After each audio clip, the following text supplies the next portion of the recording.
welcome to the very first webinar for our Homebuyers Bootcamp with a Ruby Red team of RE/MAX Bayside. You're here with Amanda and Sherelle. Hello, everyone.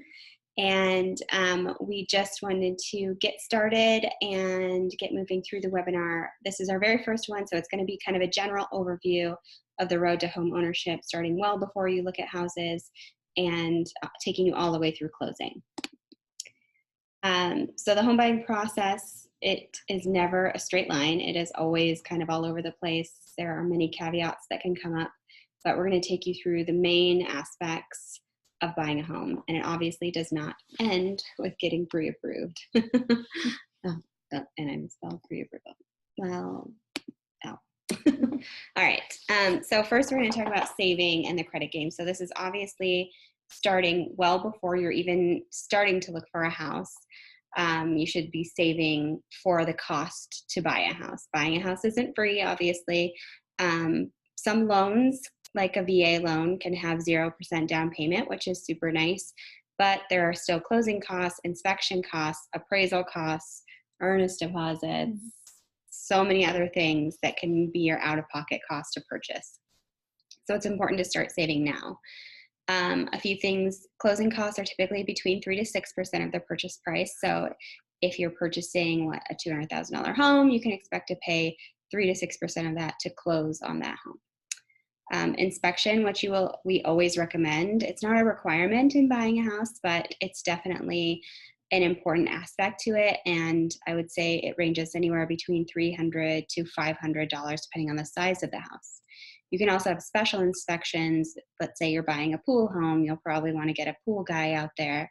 Let's say you need an electrical inspection, you'll have to get an electrical guy out there. So there are additional inspections that can happen and can add to that cost.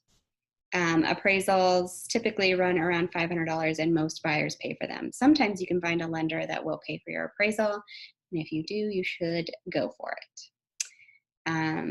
Again, down payments, depending on what loan you're using, the VA is 0, but you can have a funding fee that can be quite large, so remember that.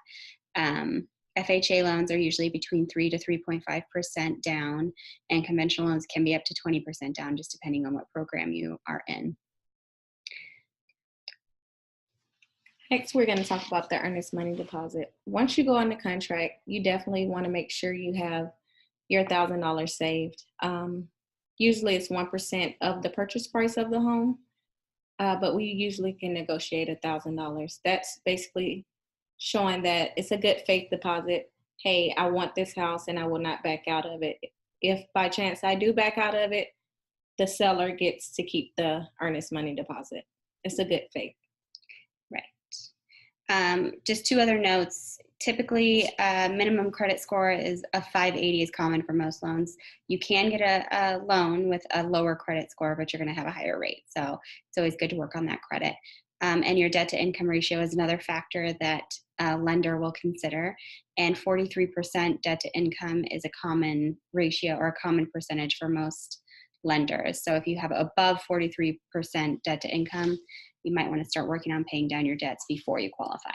Yes, we have a lot of people that go in saying, oh, I have a great credit score, but your debt to ratio is high. That can prohibit you from purchasing a home. You definitely have to bring that debt to ratio down, no matter if you have a 780 credit score. Right, you can have great credit, but if you are using a lot of your credit utilization, they're going to ding you for it and they won't qualify you until you pay it down. Which is all leads us into the credit game. Our next webinar is going to be focused solely on credit and credit repair.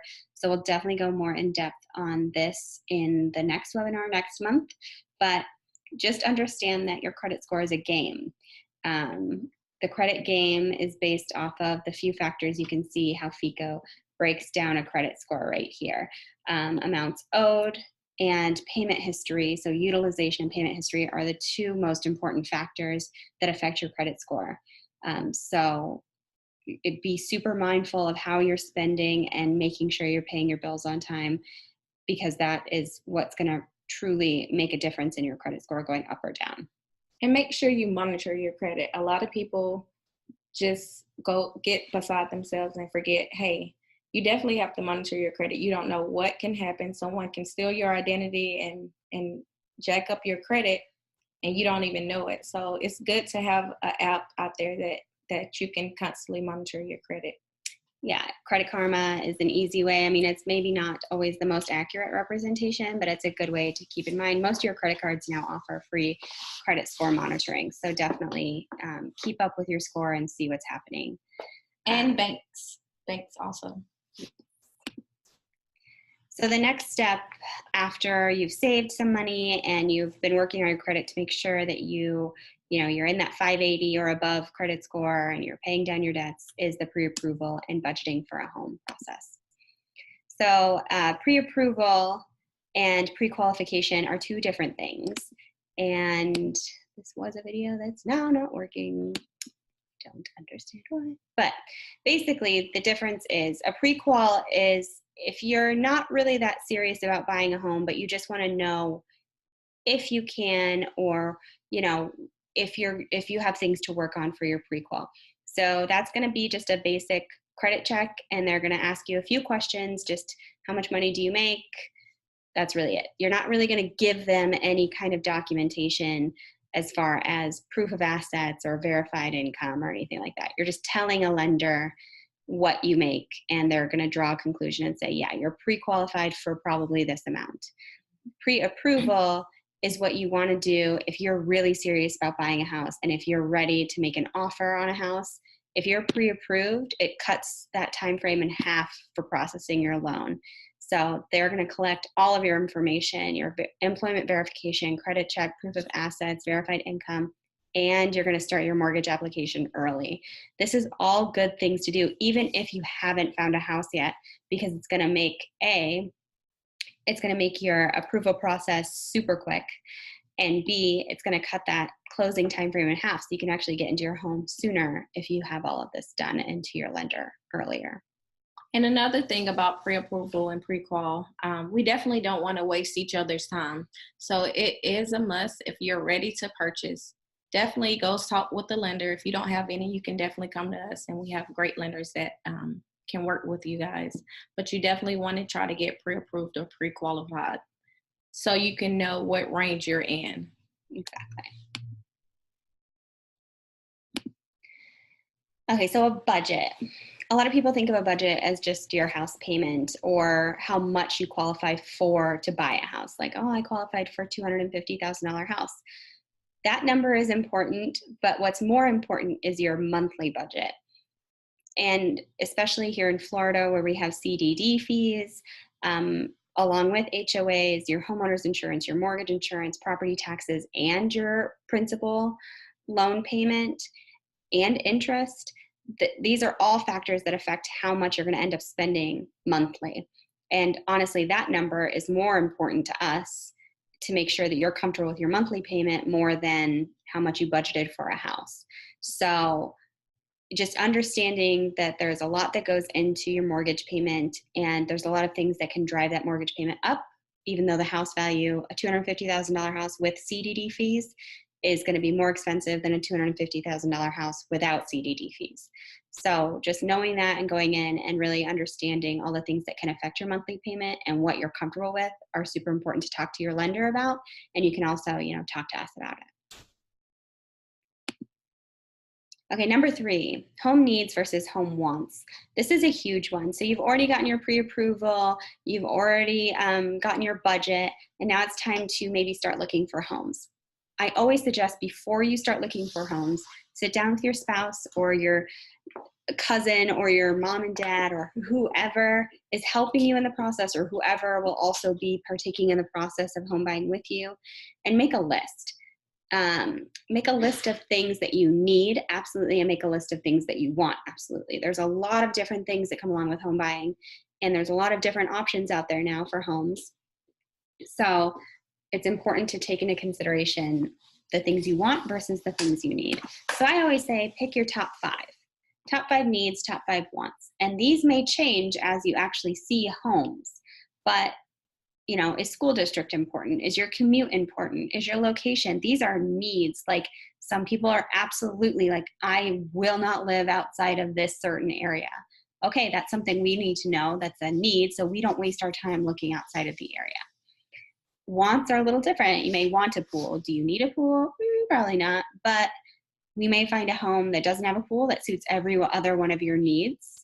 And you could put a pool in at a different point in time. So there's just a lot that goes into needs and wants, and it's important to start to understand before you look at homes what those things are, because it just cuts our time frame in half from showing you a bunch of homes that won't work for you.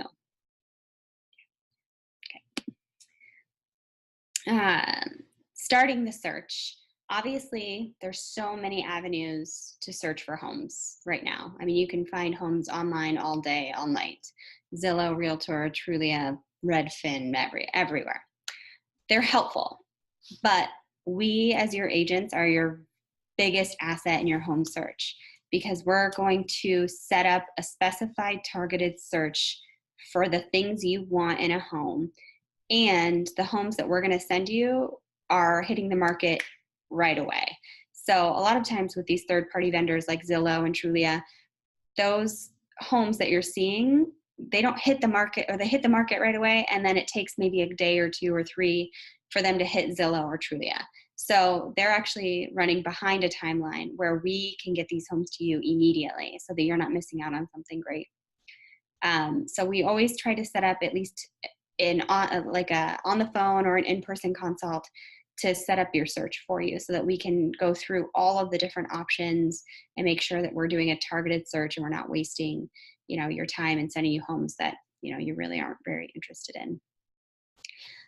After you start searching, you may want to start looking at homes. Just remember that showings with your agent should only be on homes that are real contenders, because the more homes you see, the more frustrated you're gonna get. Mm-hmm. Like, we've seen it time and time again. When you see every house, you're gonna start to feel like none of them are for you, or all of them are for you, and then you get heartbroken. So really, figure out which homes, because we can send you 30, 40, 50 homes at a time sometimes. Figure out which ones are real contenders for you and ask for showings on those ones, because otherwise, the more you show, the more frustrated you're going to get. And we want to keep you fresh-eyed and excited about your home search. Number 5, obviously, is putting in offers. So when you're putting in an offer, there are a lot of things to consider before you put in an offer on a home. We're going to send you something called a CMA. It's called a comparative market analysis of any home that you think is a real option for you. And it's going to tell you a lot. It's going to tell you a lot about the neighborhood. It's going to tell you statistics about that market. It's going to tell you about that home in specific. And it's going to tell you about comparable homes in the neighborhood, homes that have sold within the past 6 months that give us a realistic look at what that home is worth. So it's important. It's like a 30-page document that we're going to send you, but it's important to really read through most of it and make sure that this house is for you.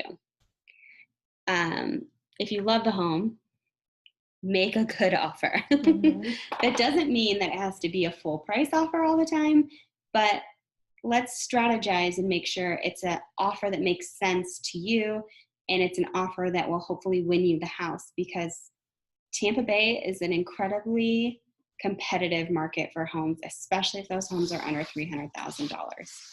Like, you can get multiple offer situations really easily. You can get a lot of sellers who are like, no, I know I've had 30 showings, so I'm not going to accept that offer. So if you love it, if it's your house, make a good offer. If you don't love it and you wouldn't really be that sad about losing it, yeah, you can play the game. But if you love it, make a good offer. You definitely want to talk about closing costs assistance in your offer. You definitely want to negotiate that. People don't like paying closing costs. And if you do present a good offer to the seller, 9 times out of 10, they'll pay your closing costs, or most of it, partial of it. You got to understand the offer, that it's a legal binding contract. Yes. So this is a legally binding contract. If the offer gets accepted, you are under contract to buy a house. And if you fail to fulfill the contract, I mean, it could range from just losing your earnest deposit, which can be $1,000. That's not a small chunk of change. It can go all the way up to getting sued by the seller for failure to perform. This is real. This is this can go to court. So it's super important to understand before you make an offer, it can be accepted and it can become a legally binding contract. You also have to understand that the seller can counteroffer. It's not that they're playing a game with you, but sometimes the seller wants a little bit more. They put more money into the home. They upgraded things, so they definitely want to get as much back as they put in. Be prepared to negotiate. There are times where you guys will have to come to a medium where it's beneficial for both of you guys. It's not a business, so don't take it personal.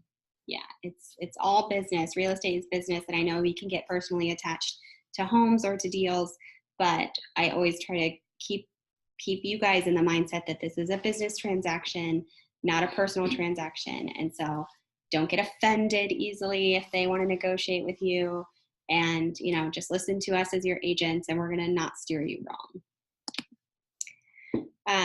So congratulations, yay, you have an accepted contract on a home. Now what? This is what's called the escrow period. So this is where you have to deposit your earnest money within 3 days of your contract. So that would go to the title company, and that's just held in an account called your escrow account until the closing, and then it's released back to you or used as part of your closing costs. You have to complete your loan application. You should be in contact with your lender, weekly minimum to make sure that they have everything they need. They'll be sending you tons of paperwork. You'll be giving them tons of paperwork. So stay in contact with your lender throughout escrow. Sorry, I should have started, but escrow can range from about 30 to 45 days or more or less, just depending on how long it takes for your loan to get done and how long it takes to close. But so that whole time period is what we call the escrow period. We're going to give you, it's important to read all the property disclosures, seller's disclosures, familiarize yourself with the HOA or deed restrictions if you're buying in that kind of community, because sometimes, they don't allow you to have trucks. And if you own a truck, you're going to be really upset that you can't park your truck outside of your own house because your area doesn't allow that. So it's really important to read through those documents. This is also your time to do your due diligence. Ask any questions to us, ask any questions to your lender, anything you need. Always stay in touch with us if you need anything throughout this process, because it's our job to make sure that you're well informed and taken care of and protected through the deal. But we can't do that if you don't ask sometimes. So just make sure that you're contacting us and keeping in contact, answering our phone calls, answering our emails. During this time, you'll have 15 days of inspection.